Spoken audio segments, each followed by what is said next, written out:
US President Donald Trump says he's examining the exact wording of a peace deal proposed by Iran in recent days, but said he cannot imagine the proposals would be acceptable. It comes as Iran's Revolutionary Guards said the US now has a choice between an impossible conflict or a bad deal with Tehran. For the US president, there is one dominant issue and one familiar response. Doing very well with regard to just about everything, but doing very well with regard to Iran. Again, they want to make a deal. They're decimated. They told me about the concept of the deal. They're going to give me the exact wording now, yeah. Mr. Trump later took to social media to say he couldn't imagine the Iranian plan would be acceptable and that Iran had not yet paid a big enough price for what it had done to the world over the last 47 years.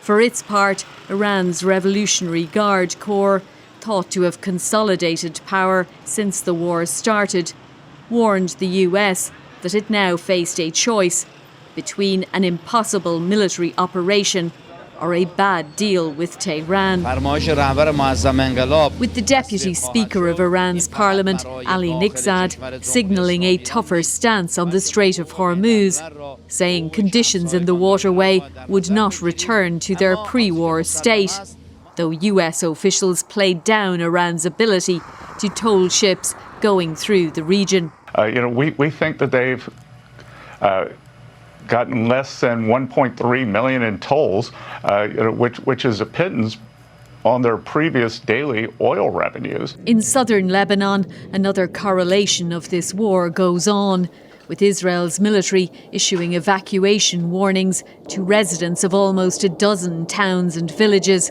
as Israel said it was conducting operations against Hezbollah and warning anyone near Hezbollah fighters or facilities would be at risk. Fiona Mitchell, RTE News.